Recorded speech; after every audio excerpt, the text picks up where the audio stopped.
and welcome to the Fantasy Rewind Podcast. I'm your co-host, Dylan Stoll, and I'm joined as always by my friend, Michael Whifford. Hey. So today, we're going to be talking about Shadow and Bone Season 2, Episode 4, titled... Every Monstrous Thing. Every Monstrous Thing. And I think that's a very fitting title given what we see in this episode. Yeah, definitely. It really is every monstrous thing. So before we hop in anymore, I'm going to give out the typical reminders. If you want to get in contact with the show, you could send us an email, which is fantasyrewindpod@gmail.com. We're also on Instagram, which is @fantasyrewindpod. And Twitter as well, which is @fantasyrewind. All right, without farther delay, Mike, let's dive into the rewind. Fantasy Rewind. All right, Dylan. Every monstrous thing. Your thoughts on this episode? Holy crap. That's my thoughts on this episode. I saw this thing and I was like, that could have been the season finale because everything kind of comes to a head in this episode and it kind of builds up and then just explodes and goes completely crazy. Like a mid-season finale. Yeah, like a mid-season finale, which is exactly what it is. Episode 4 of 8, so mid-season finale form with no breaks and every episode available to stream. So builds up quite nicely and definitely is one of the more explosive episodes of the season so far. I'd agree. We talked a little bit about how last week's episode really set up a lot of storylines, and then this one sort of just like slammed that book and was like, yes, we're going there. Right? It's like, oh, we set up storylines last episode. Here's all of them finishing up. Boom. Well, not all of finishing, them, but pretty close. Like, yes. A lot of them have been resolved in some really great ways. So let's start with the crows, because that was one that at least the first part has ended before the next one begins. Yes, this storyline wraps up very nicely. Yeah, so when I was watching this, I was watching it with my partner, and in this episode we see Kaz's plan sort of seems to unravel at first as he's giving out the assignments and everyone's spraying this mysterious substance around, and Alexis was like, what are they spraying? I don't know. What are they spraying? I don't know. And we don't find out until a little bit later on that they're really spraying something that's going to give symptoms like the pox that Firepox. Yeah, firepox that had sort of ravaged that community years prior and in fact claimed Kaz's brother's life. And as Kaz is giving the assignments and they're going around spraying the stuff, Kaz is then hit in the head by the Heartrender, and we're to assume that he's being taken to Pekka Rollins because she has decided to take Pekka Rollins up on his deal. Immediately called it to Alexis, though. I was like, this is all part of his plan. 100%. He knew. Uh-huh. And I think they did a really nice job of holding the information back. So you were sitting there asking questions, but I also think they gave you the backstory just a little too soon. Yeah, I thought that it was painfully obvious that she did not actually betray Kaz and the crew. I thought that, like you said, you see Nina kind of debating with Kaz throughout the episode about the merit of Pekka's offer. And so like almost instantly that this is all a ruse to get Pekka to let his guard down and to let Kaz close enough to use his real weapon, which is the knowledge that he possesses, against Pekka. Yeah, and I like in this episode that Kaz never really stooped down to Pekka's level. Right. He didn't kill him. He really just sort of was like, I want you to say my brother's name, who you ran this con on, who you ruined and ended up killing. And Pekka's just like, I don't know. Yeah, he's like, I can't. I'm sorry. He was just another barrel Pigeon. rat. Yeah. I think he called them pigeons. Yeah, little pigeon. Yeah, whatever. But you did definitely call the relationship there between Kaz and him, and I still think it would have been interesting if he had sort of taken Kaz under his wing and had done something with that, but also I don't know. I want to rewatch the first season now because I want to see if there were hints of this animosity between Kaz and Pekka, which Pekka has no idea about. Right. So I do remember that in season 1, there was that brief flashback scene of Kaz laying on like a pile of dead bodies, including his brother. But I don't remember if like that was a vision he got as he was like staring Pekka down or as he was talking about him or something like that. So I'm right there with you. I think rewatching season 1 for when we cover it on here will be a good coverage, little re-education nice. With the show. Yeah, good opportunity to make connections. Yes, exactly. In this episode, we see all the different crew members taking over their responsibilities, and we have a sort of a tender moment, as tender as it can be, I suppose, between Inej and Kaz, where, you know, Inej is like, I'll be there, and Kaz is just like, if it goes sideways, I want you to just, you know, leave and, you know, get your brother and just don't come back, promise me. And she's like, oh, I'm going to promise you that Pekka is going to die screaming. Yeah. And Inej never shows up. When she's doing her mission, she sees some indentures who were smuggled, and she's frees them.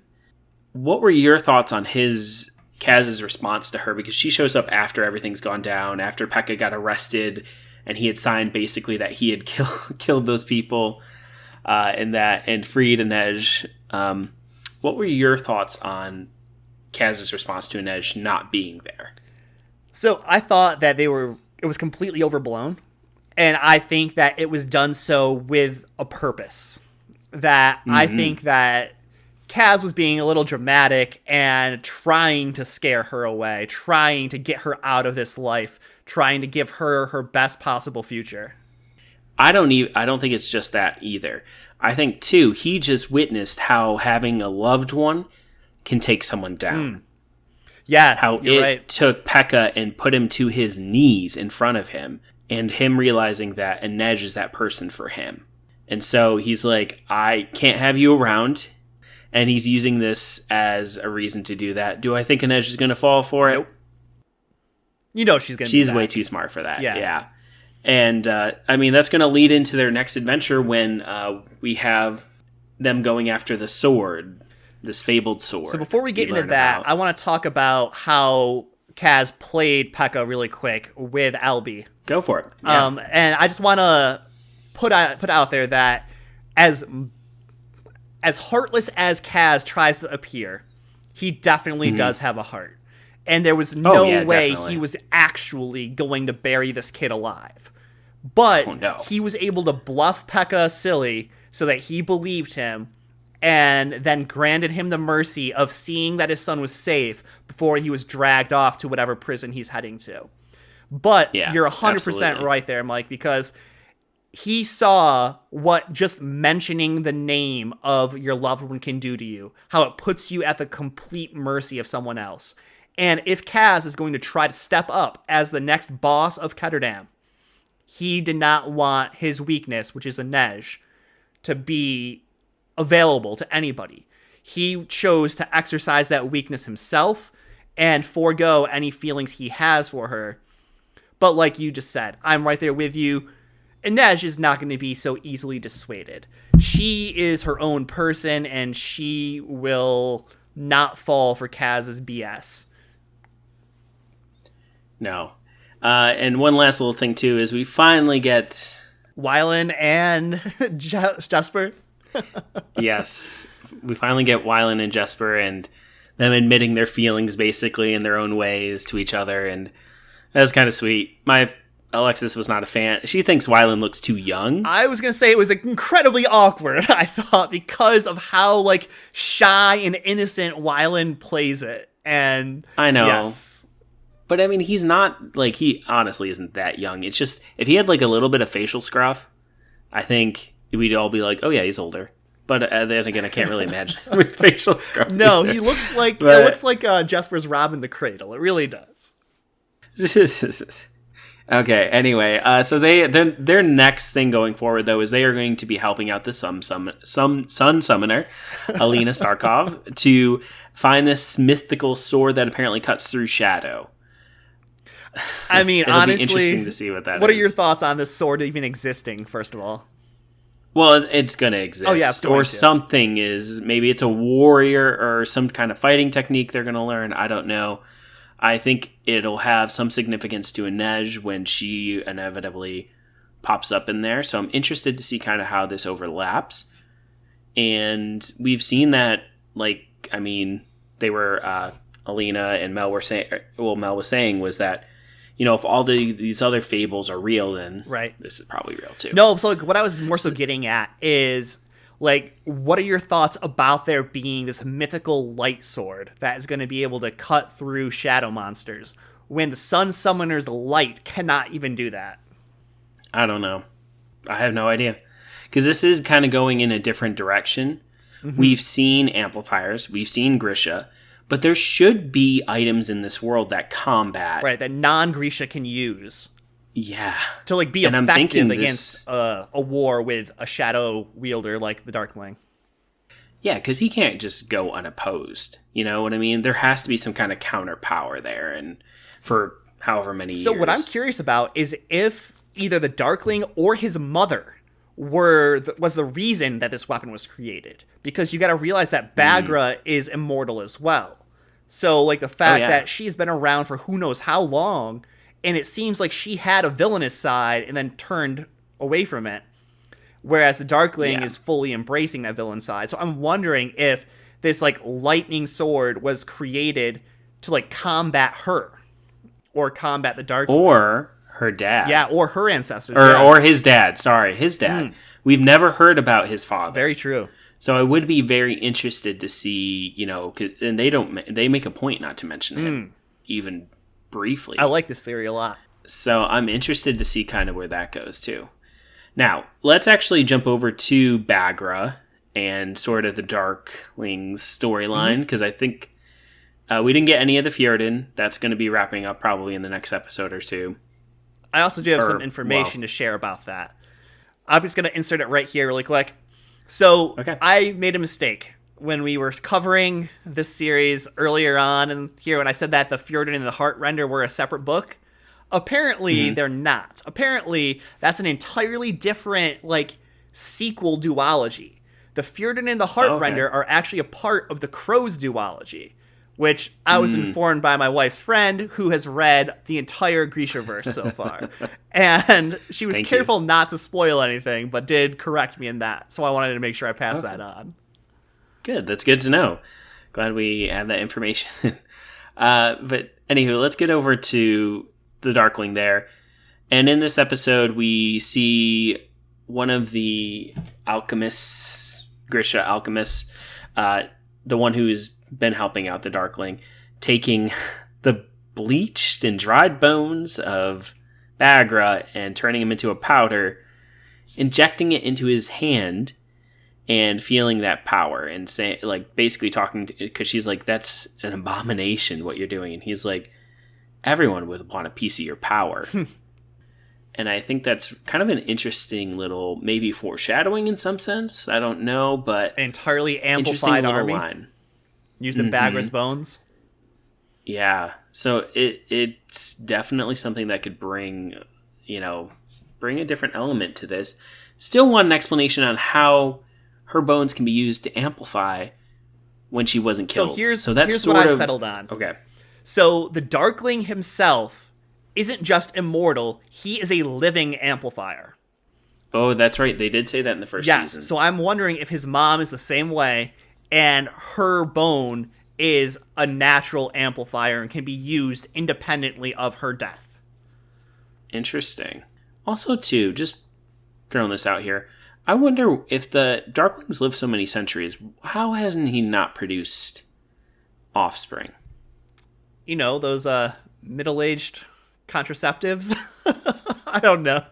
Yeah, I guess so. I don't know. Just a thought there. But anyway, Genya and Baghra escape. You're calling that the whole time. Yeah.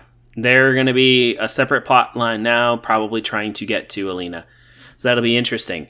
Now, let's talk about Alina and Mel, because as we kind of alluded to earlier, is Alina did, in fact, her and Sturmhond got engaged. Not on it. Yeah, his brother is a jerk and thankfully dies by the end of this episode. He tries to lure Alina to his side and be like, hey, don't marry my brother, marry me. I'm a creep. Yes. After having Mel basically kidnapped by the army. What a jerk. And Sturmhond's mom, the queen, is also not a fan of Alina. No, she's not. Yeah, whatever. But we also find out that Sturmhond might be a bastard. And he's I'll deny it, but no worries, I'm going to be king now. Well, yeah, he is going to be king, but at what cost? Right. His brother did die because, spoiler, well, not even a spoiler, the Darkling finally links up after David shows up and warns everyone that warns Alina that they have him and Alina have a connection. Yes, and so I'm wondering if David's going to end up dying now, because he is in a holding cell. He's in a holding cell, but he's also kind of kept away from this entire conflict that's going on. Yeah. I'm thinking he probably won't die because we're going to have him be useful to Alina now that she will semi-trust him because of him warning her about that connection and everything. And we also see, too, because the Darkling does appear to Alina 2 times. Yes. One, it's just a vision, right? She's she thinks he's there and shoots her light spear through his vision body. And we finally see this because someone walks in and he's not there, but she thinks he is. And you can see her body being affected by his touch, even though he's not actually there. Correct. And we've gone from a love triangle between Sturmhond, Mel, and Alina to a love square. A love rhombus. It's much more interesting now. Yes. Not necessarily the most direct. And the Darkling is still there because he makes it clear that he still has feelings for Alina. And he just wants to protect her, and whatever. It's messed up.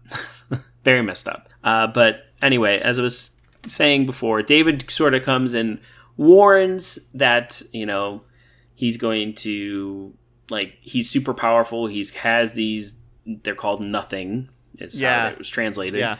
These shadowy figures that appear, and they have no heartbeat, you can't do anything to them. A gunfire, nothing affects them. And as we learned, that is true, except when they're holding something, someone's body. They make themselves solid. When they're holding someone's, yes, they make themselves solid, and that's when they're kind of weak. So I want to talk about this attack really quick, because first of all, I just want to say that this was pretty cool, but how big of a punk does Alina look like right now?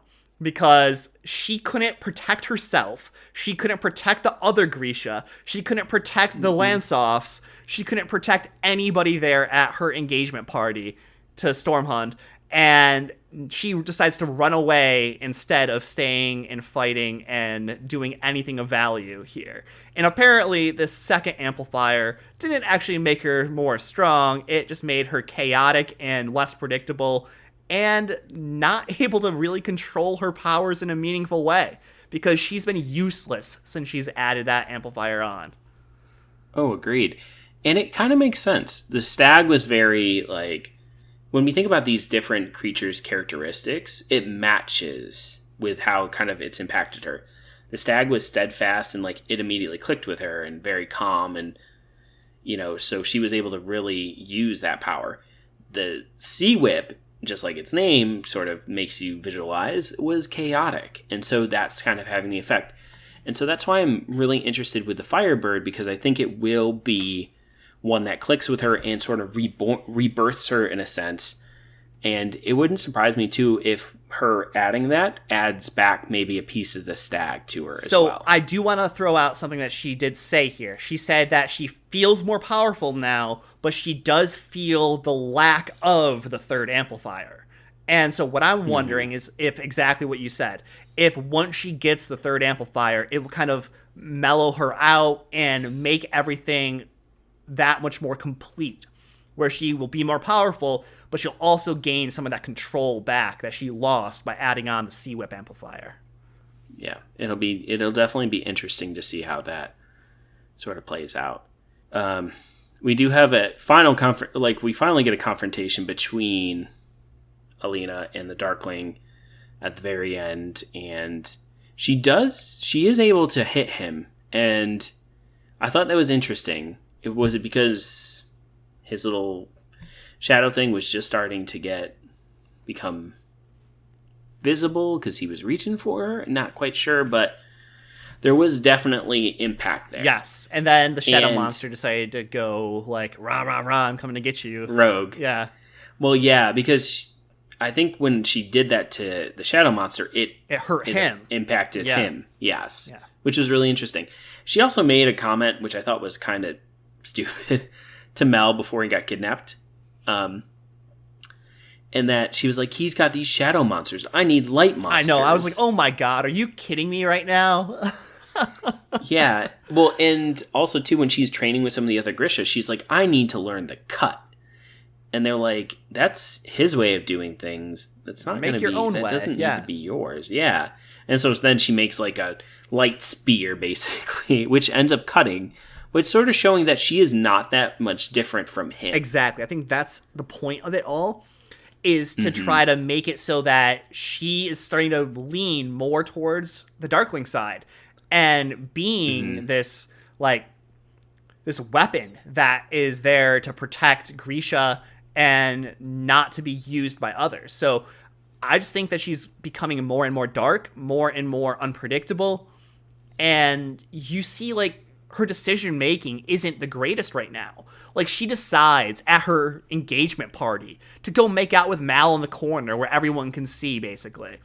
Or right before the which is how he ends up getting kidnapped. Right. And I was just like, are you dumb? Like, what are you doing right now? But, yeah, definitely not making the best choices.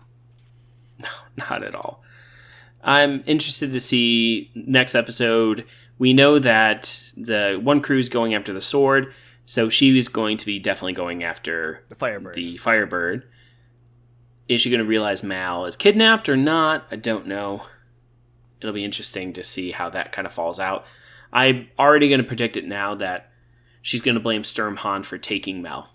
Yep, there's going to be some kind of conflict between the Lansoff family and her, whether they blame her for abandoning them, and whether she says, I abandoned you, you kidnapped my best friend. Like, what's up? So there's going to be some tension going on between all of them. Oh, definitely. Definitely. So I am going to be interested to see how Baghra and Genya sort of meld into all this, because Genya's like, I'm going to kill someone. Well, I also want to see... Her face yes. is very much a mirror towards the Darklings, which is really interesting. I also want to see, talking about like things that are coming up here, I want to see if the Darkling is going to say, this is my base now, or is he going to leave and give it back now that Alina has left? I think he's going to claim it, probably. Yeah. If he had... Because he brought all the Grisha with him. Right. Like they say that they surrounded their little base there, so... Like, are they going to even stand a chance of, like, Alina and her Grisha, are they going to even have a chance to go find the Firebird, or are they going to have to fight their way out to freedom and then realize they need the Firebird amplifier to take back everything? It's going to be interesting to see kind of that decision-making as we go into the next episode. Yeah, for sure. I'm excited. The thing with having so much action in these episodes is it does sort of shorten the amount we get to talk about, because there's just so much... fighting and stuff that takes up the time where we would be like, oh, this storyline and this storyline had this happen. Like, this was a very much resolution to a lot of it, at least this first half. And there's some new ones, some new threads we're going to be going into here. Heartrender and Fjordan. That's one thread. Not a major one, but one thread.